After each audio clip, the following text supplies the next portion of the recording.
देवर अंधा था मगर शौहर का चहेता भाई होने की वजह से मैं उसके सारे काम करती।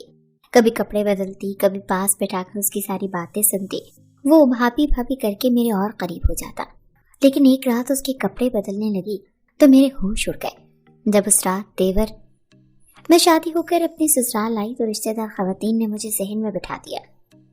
मेरे सामने ही चारपाई पर मेरा छोटा देवर बैठा टुकर टुकर मुझे देख रहा था और मुस्कुरा भी रहा था। सरसरी सी नजर ही मेरी उस पर पड़ती थी। मुझे ये बात बहुत बुरी लगी कि वो टिकटिकी बांधे मुझे ही क्यों देखे जा रहा है। उस वक्त वो 17 साल का था। अच्छा प्यारा सा लड़का था, लेकिन ऐसी हरकतें। 20 मिनट तक मुख्तलिफ किस्म की खवातीन मेरे पास आती रहीं और मुझे मिठाई खिलाती रहीं, लेकिन मेरा देवर ना तो उठकर मेरे पास आया और ना ही मुझसे कोई बात की। बस सामने बैठकर यकटिक मुझे देखे जा रहा था। 2-4 बार मेरी उस पर नजर पड़ी तो मैंने उसे खुद को देखते हुए ही पाया। मैंने दिल में सोचा, बड़ा ही बेशर्म लड़का है। बड़ी भाभी तो माँ और बड़ी बहन जैसी होती है, इसे जरा शर्म नहीं, ये कैसे सबके सामने मुझे ही तके जा रहा है। अब मैं माथे पर बल डाले उसे घूरने लगी, लेकिन अजीब पागल था, बस मुझे ही देखे जा रहा था और मुस्कुराए जा रहा था। मुझे उसके यूं मुस्कुराने पर गुस्सा आने लगा था। बहरहाल रस्में खत्म हुई और मैं अपने कमरे में आ गई। मेरा मूड बहुत ही खराब हो गया था। उस पर एजाज भी मेरे कमरे में देर से आए तो मैं बिल्कुल ही बेतासुर सी बैठी थी। वो मेरे पास आकर बैठे तो मैंने उन्हें गुस्से से देखा था। मुझे यूं बरहम देखकर कहने लगे, क्या बात है रुबीना। फिर वो समझे कि शायद वो काफी देर से कमरे में आए हैं, इसीलिए मैं नाराज हूँ। कहने लगे, मेरे दोस्त आज मेरा पीछा ही नहीं छोड़ रहे थे। तुम तो जानती हो ना, ऐसे मौकों पर दोस्तों की अटकेलियां उरूज पर होती हैं। बहरहाल फिर एजाज की तारीफ सुनकर मेरा मूड बहाल हो गया।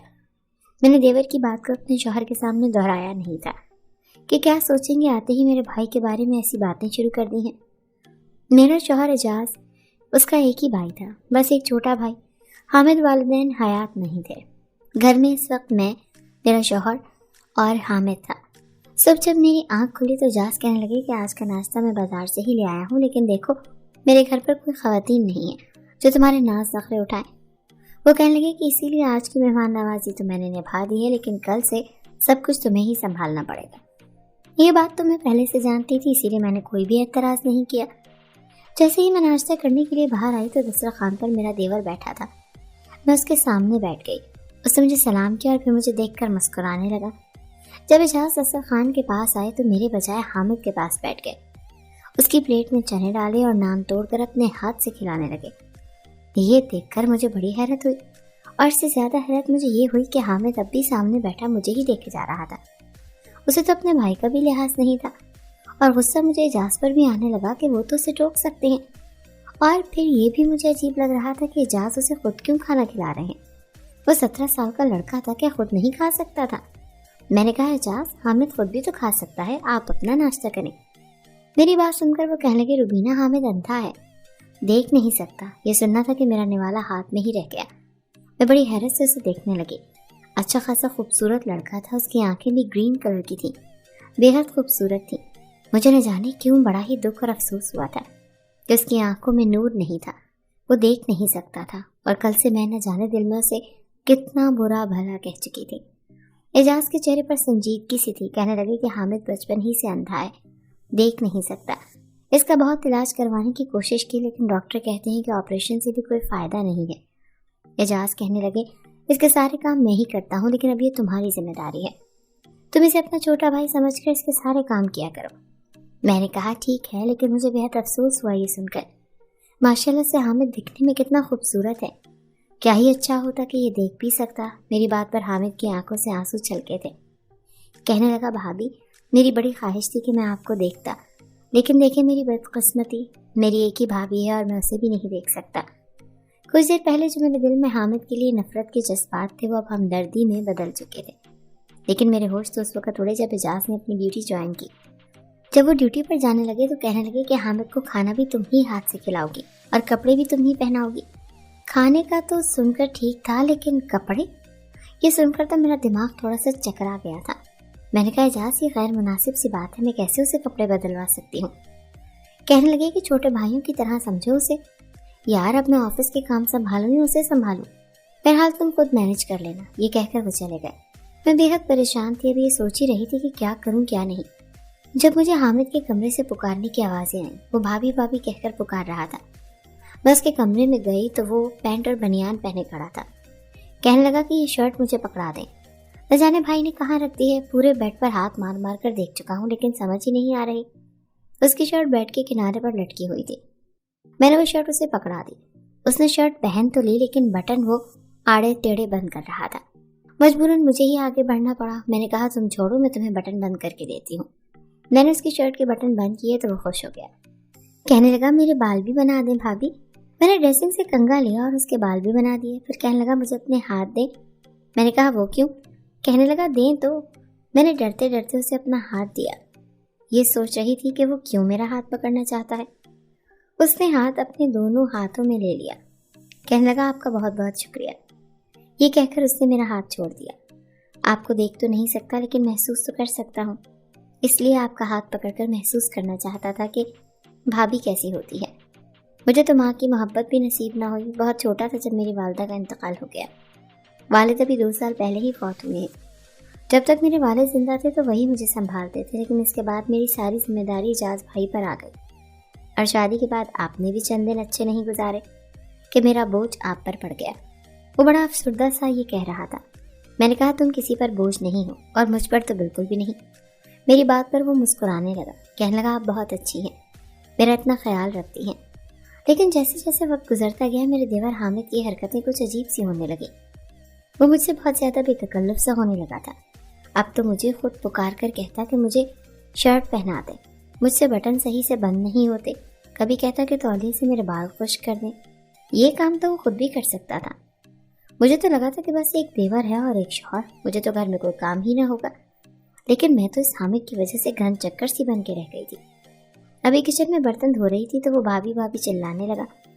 मैं भागी दौड़ी उसके कमरे में जाती तो हंसने लगा। हाथ में मोबाइल पकड़ा होता, कहने लगता कि मेरे साथ बैठकर ये लतीफ़ा तो सुने ज़रा, कितना फ़नी है। वो देख तो नहीं सकता था लेकिन सुन सकता था, इसीलिए मोबाइल पर किस्से कहानी और लतीफ़े सुनना उसका शौक़ था। मैं कहती तुम सुन रहे हो ना, खामोशी से सुनते रहो। अब मुझे ये बताओ मैं बर्तन धोऊं, खाना बनाऊं या फिर मैं तुम्हारे साथ बैठकर लतीफ़े सुनूं? मैंने बड़े प्यार से उसे डांटा था और एहसास भी दिलाया था कि मुझ पर बहुत ज़्यादा जिम्मेदारियां हैं। वो मेरी बात सुनकर हंसने लगा। कहने लगा मेरे पास बैठे और मेरे साथ लतीफ़े सुना करें, आपकी तबीयत भी खुशबाश हो जाएगी। काम का क्या है, छोड़ें काम को, काम भी कभी ख़त्म हुए हैं। मैं उसके बराबर में बैठ गई। मैंने कहा अच्छा चलो ये बताओ, अब तुम्हें भूख लगेगी तो क्या खाओगे? वो हंसने लगा। कहने लगा आपका भेजा खाऊंगा। मैं उठ के खड़ी हो गई। मैंने कहा खबरदार जब तुमने मुझे आवाज़ दी, समझे? बस मुझे काम के वक्त ही बुलाया करो, मुझे भी खाना बनाना है। इजाज़ मुझे बिरयानी का कहकर गए हैं। अब तुम्हें भी तो बिरयानी पसंद है ना, और तुम्हें क्या पता कि इतना वक्त लगता है बिरयानी बनाने में। ऊपर से इतनी गर्मी है कि किचन में खड़ा भी नहीं हुआ जा रहा। ये कहकर मैं बाहर चली गई। 3-4 घंटे लग गए थे मुझे किचन समेटते हुए। मैंने बिरयानी बनाई, ट्रैफल बनाया, कबाब बनाए। मैं बिल्कुल थक चुकी थी। बाहर आई तो घर गंदा पड़ा था। घर की सफाई की, फिर सोचा हामिद का कमरा भी लगे हाथों साफ कर दूं। लेकिन जैसे ही मैं हामिद के कमरे में दाखिल हुई, वो चीज़ों को टटोल टटोल कर अपना कमरा खुद साफ कर रहा था।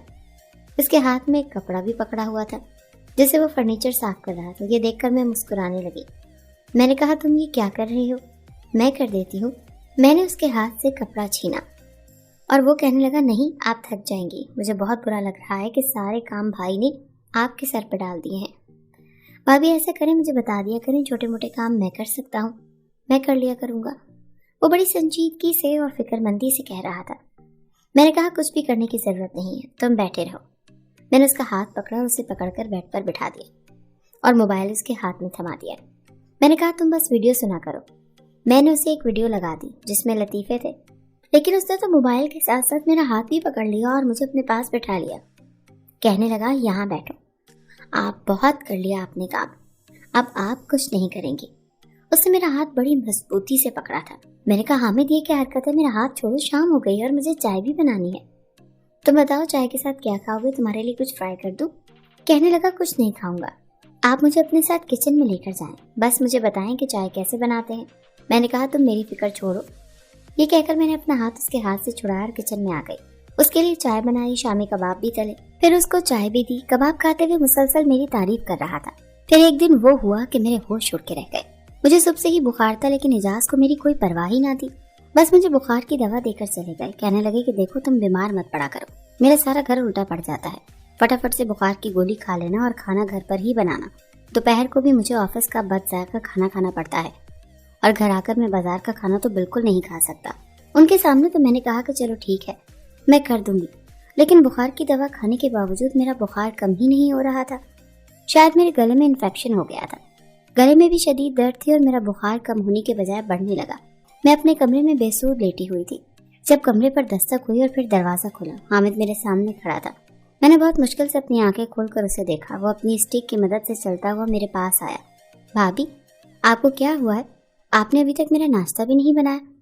مجھے بہت شدید بھوک لگی ہے، میں نے کہا میری طبیعت ٹھیک نہیں ہے، مجھے بخار ہے۔ یہ سن کر وہ پریشان ہو گیا۔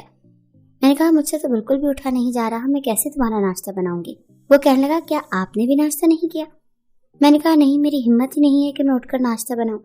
ایسا کرو تم اعجاز کو فون کر دو، اسے کہو کہ جلدی گھر آ جائے، مجھ سے کچھ بھی نہیں ہو پا رہا۔ میری بات سن کر وہ کمرے سے باہر چلا گیا اور کچھ ہی دیر کے بعد اس کے چیخنے چلانے کی آواز آنے لگی۔ وہ سن کر میں یکدم بیڈ پر اٹھ کر بیٹھی تھی۔ اپنے بخار کو خاطر میں نہ لاتے ہوئے میں جلدی سے کمرے سے باہر آئی۔ چیخنے کی آوازیں کچن سے آ رہی تھی۔ جب میں کچن میں آئی تو میرے ہوش اڑ کے رہ گئے، اس کے کپڑوں پر آگ لگی ہوئی تھی۔ میں نے فٹافٹ سے صحن میں رسی پر ٹنگے تولیے کو اتارا اور فٹافٹ سے حامد کی شرٹ پر لگی آگ بجھانے لگی، لیکن اس وقت تک اس کا پیٹ اور بازو جل چکا تھا۔ وہ چلائے جا رہا تھا۔ میں نے کہا تم کرنے کیا گئے تھے کچن میں؟ کہنے لگا میں آپ کے لیے چائے بنانے گیا تھا۔ وہ تڑپے جا رہا تھا، روئے جا رہا تھا، کہنے لگا مجھے کیا پتا تھا کہ آگ لگ جائے گی۔ میں نے جلدی سے اعجاز کو فون کیا۔ حامد تو یوں تڑپ رہا تھا کہ جیسے اسے یہ تکلیف برداشت نہیں ہو رہی ہو۔ اس کے پیٹ اور سینے کا گوشت تک جل چکا تھا۔ وہ تڑپتا جا رہا تھا۔ اعجاز کو جب پتا چلا تو وہ بھاگے دوڑے گھر آئے تھے۔ حامد کا پیٹ اور سینہ کافی حد تک جل چکا تھا، وہ روئے جا رہا تھا۔ اعجاز اسے ڈاکٹر کے پاس لے کر، میں گھر پر ہی تھی اور بہت پریشان تھی۔ جب مجھے اعجاز کا فون آیا میں نے فوراً سے فون اٹھایا۔ میں نے پوچھا کہ حامد کیسا ہے؟ وہ کہنے لگے اس کا پیٹ اور سینہ بری طرح سے متاثر ہوا ہے، میں نے تمہیں کہا بھی تھا کہ اس کا خیال رکھا کرو۔ یہ کہہ کر اعجاز رونے لگے، کہنے لگے مجھے بہت فکر ہو رہی ہے اس کی، اس سے تکلیف برداشت نہیں ہو رہی، وہ بری طرح چلائے جا رہا۔ میں نے کہا مجھے بخار تھا، مجھے کیا معلوم تھا وہ کب کچن میں چلا گیا۔ آنسو تو میرے بھی بہہ رہے تھے۔ اعجاز کہنے لگے میں ہاسپٹل میں ہی رہوں گا، تو میرا انتظار مت کرنا۔ میں نے کہا ٹھیک ہے، مجھے لگا صبح تک حامد کو افاقہ ہو جائے گا اور وہ ٹھیک ہو جائے گا، پھر گھر آ جائے گا، میں اس کا بہت خیال رکھوں گی، وہ چند ہی دنوں میں بھلا چنگا ہو جائے گا۔ لیکن جو خبر مجھے صبح سننے کو ملی میرے تو ہوش اڑ کے رہ گئے۔ اعجاز نے کہا حامد ہم میں نہیں رہا۔ یہ سننا تھا کہ میں رونے لگی۔ میں نے کہا اعجاز یہ آپ کیا کہہ رہے ہیں؟ اس کو تو بس ذرا سی آگ ہی تو لگی تھی، ایسے کیسے کچھ ہو سکتا ہے؟ وہ کیسے مر سکتا ہے؟ میں روئی جا رہی تھی۔ رو تو اعجاز بھی رہے تھے۔ کہنے لگے آگ اس کے دل تک پہنچ چکی تھی، بہت کوشش کی ڈاکٹرز نے کہ وہ بچ جائے، لیکن اسے تکلیف صحیح نہیں جا رہی تھی۔ پوری رات میرا بھائی درد سے تڑپتا رہا تھا، میرا ہاتھ پکڑے یہی کہتا رہا تھا کہ بھائی میں مرنا نہیں چاہتا، مجھے جینا ہے، مجھے بچا لو، ابھی تو بہن جیسی بھابھی ملی ہے مجھے۔ لیکن وہ جا چکا تھا۔ یہ صدمہ ہم دونوں میاں بیوی کے لیے بہت بڑا تھا۔ مجھے اکثر گھر میں حامد کی بھابھی بھابھی پکارنے کی آوازیں آتی تھی۔ میں بھاگ کر جب اس کے کمرے میں جاتی تو خالی کمرہ دیکھ کر میں پھوٹ پھوٹ کر رونے لگتی۔ کبھی مجھے لگتا کہ وہ ہنس رہا ہے اور کہہ رہا ہے کہ بھابھی چھوڑیں سارے کام، میرے پاس آ کر بیٹھیں، میں آپ کو لطیفہ سناتا ہوں۔ چند ماہ بعد میں امید سے ہوئی تھی، اعجاز میرا بہت زیادہ خیال رکھنے لگے تھے، لیکن یہ پورا عرصہ بھی میں نے حامد کی یاد میں روتے ہی گزار دیا تھا۔ وہ بالکل بے ضرر سا انسان تھا اور میرا بہت احساس کرتا تھا۔ میں خود کو کوس رہی تھی کہ کاش میں اٹھ جاتی، ناشتہ بنا لیتی تو وہ یوں نہ جلتا۔ میرے گھر بیٹا پیدا ہوا تھا، اعجاز بہت خوش تھے، کہنے لگے نام تم اپنی مرضی کا اس کا رکھو۔ میں نے کہا مجھے اس کا نام حامد رکھنا ہے۔ میری بات سن کر اعجاز کی آنکھیں بھی آپ دیدہ ہو گئی تھی۔ میں نے اس بچے کو سینے سے لگا لیا۔ میں نے کہا اللہ تعالیٰ نے ہمیں دوسرا حامد دے دیا ہے، یہی اب ہمارے غموں کا مداوا کرے گا۔